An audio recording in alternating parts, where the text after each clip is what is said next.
Hi guys, welcome to my Bajerski YouTube channel. Beautiful day today. Funnily, how long have I been here now? Quite a few months now.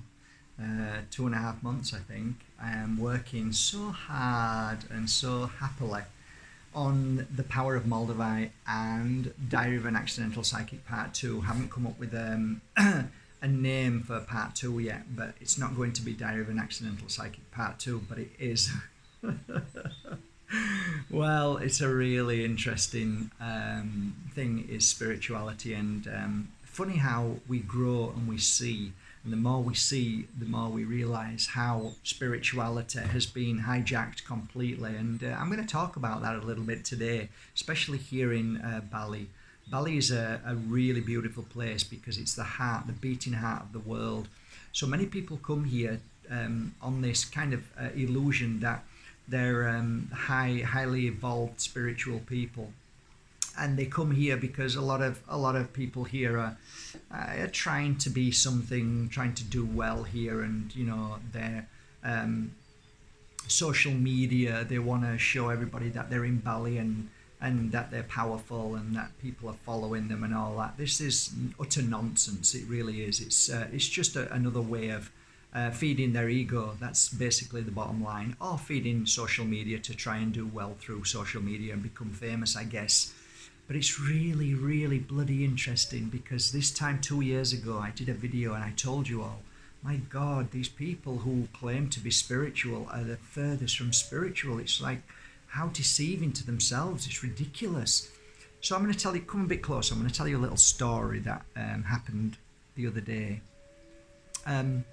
I was in a very, very nice place, really nice, and many people were around me, and I was just eating and just relaxing and coming up with new ideas for the Power of Moldavite, just to add a few more beautiful things in there as well.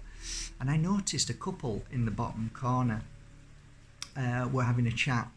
One girl and one boy, and the girl then walked over to a swing and started to have a swing, but what she did then was cross her legs in a yoga type position, and then did something like this with her hands, and then closed her eyes and started chanting. Now, bearing in mind this is a place where everybody comes and sits to eat, so she was being, obviously to me, a peacock, wanting to spread her feathers and show everybody how powerful she is by doing whatever she's maybe learnt from a guru, and now she's the teacher.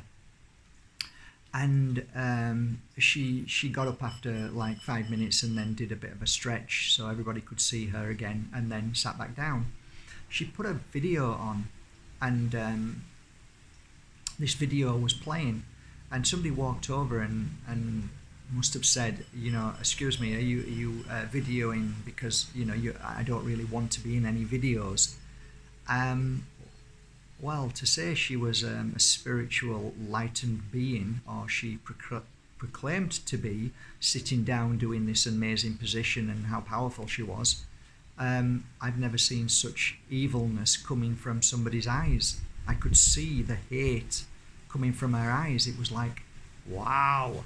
And for the next, I don't know, 1 hour, she was on a mission to hurt this other person by slandering her and saying things to people around and really pulling her down. And it really shocked me that somebody could do and be in such a bad place because somebody's asked them not to be filmed. Now, this is only one example of maybe a handful of examples that I've seen here while I've been here. And it really strengthens my truth about spirituality, that it's been hijacked by people who don't really know what else to do. Maybe they buy a load of clothes and show off their clothes, or maybe they decide to walk this, well, it looks quite nice, this spiritual path, and maybe I should do it, and hijack it, and really don't really practice the principles of spirituality, which isn't pottering around like a peacock and doing your thing in front of people to show people who you are. Spirituality is within. It's not a practice that you're showing everybody. And you might turn around now and say, well, says you're doing videos. And that's a good point. But in my defense, if you ever see me anywhere in public, I don't do stuff like that. I get myself out of the way. I go over there into the trees where nobody's sat. And actually, if anybody walks over, I'm kind of embarrassed and I don't want them to be there. So, I've never been a peacock. I've never done this ridiculous kind of dressing up and doing these funny things, because spirituality is a practice within. You do it for yourself, not to show off.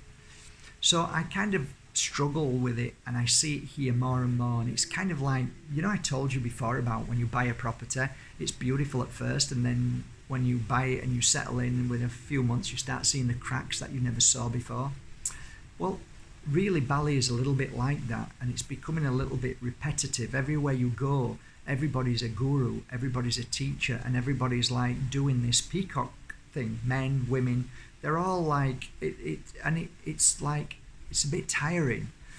And like I said, the worst case for me is when you really see their true colours, and they're not spiritual at all. They're not practicing any of it. It's just another form of getting themselves out there and famous. Spirituality, the path of being spiritual, is kind of a lonely one sometimes, because when you really truly do the work, you find yourself doing things on your own, because you need to find yourself to actually truly understand yourself and be yourself.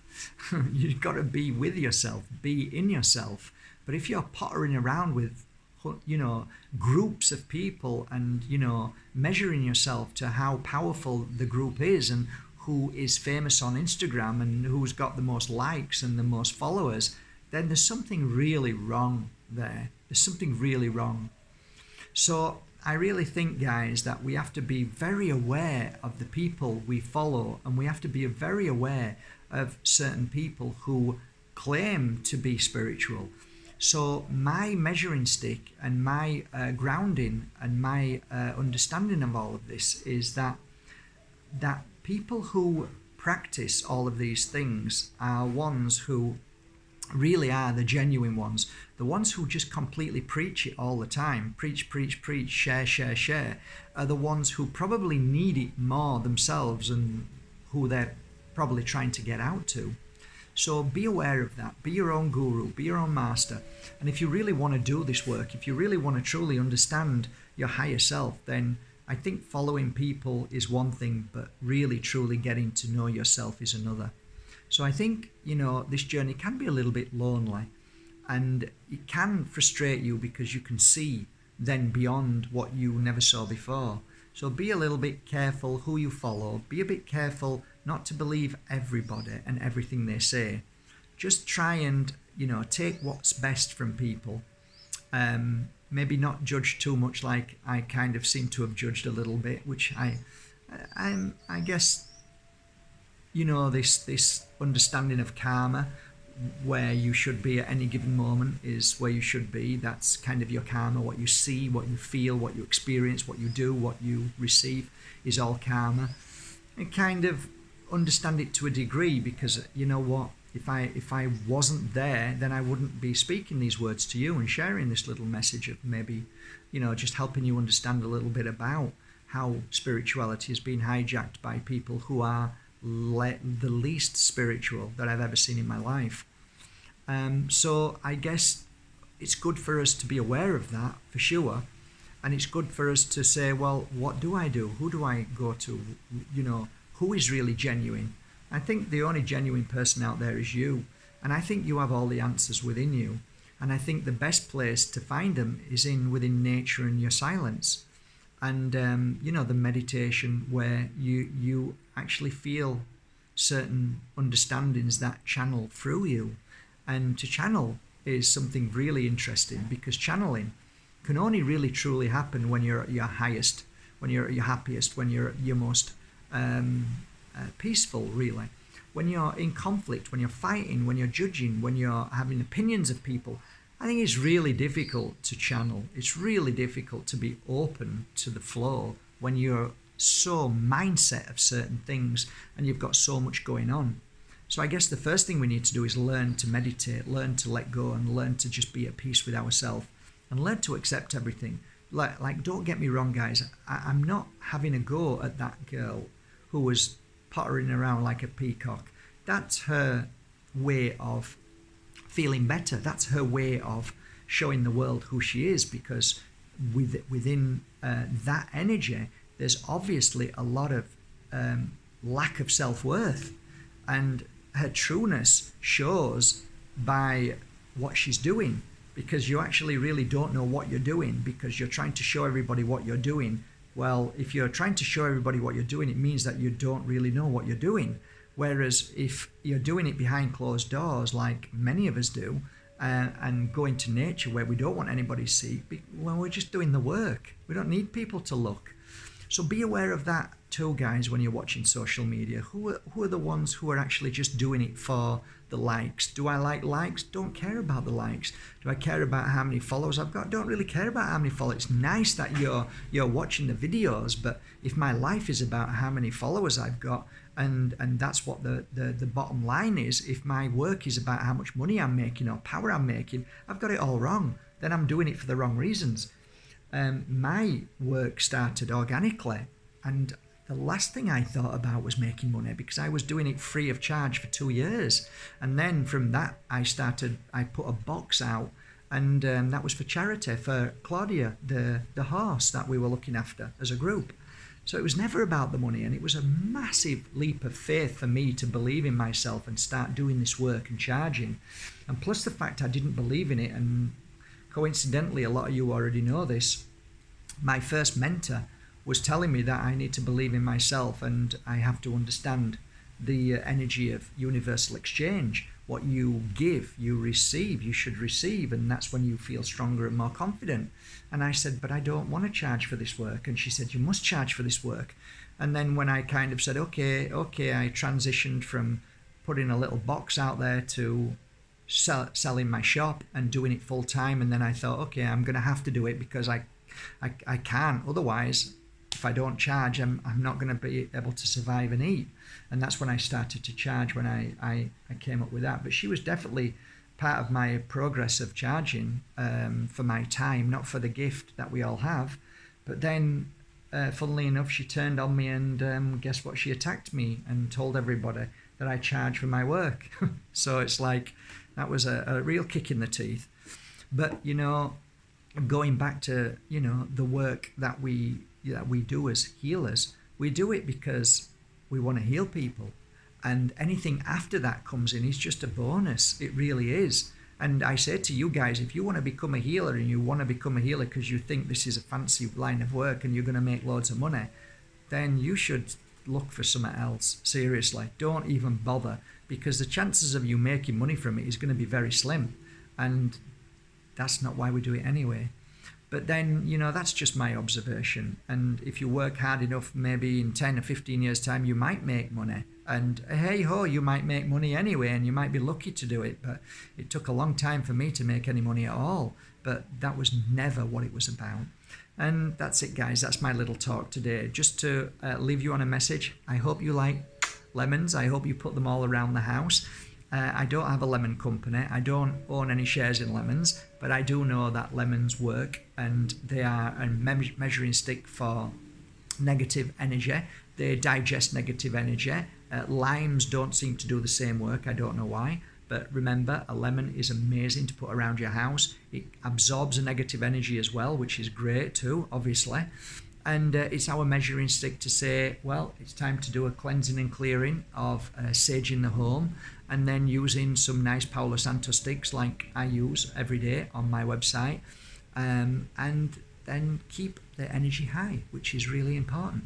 Keep the energy high, keep the emotions at bay, clear your emotions, strengthen your immune system, and then you've got illness-free body.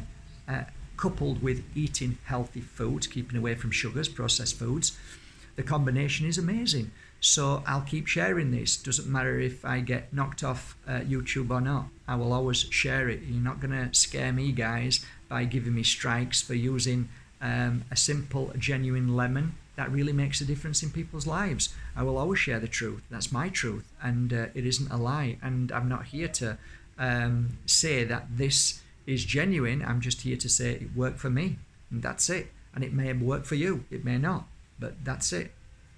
Have a great day, guys. Love you all. I'm a bit of a stubborn bugger, right? But it does work. A lemon does work, and many millions of people use lemons around the house. And many shamans know this secret too. Have a great day, guys. Thank you for going over to Mark Bajerski Crystal's channel and watching the latest Crystal channel. It's a pretty good one. I think you might enjoy it. Pretty powerful. I really enjoy doing it. Until tomorrow, take care, guys. My heart to yours. Thank you.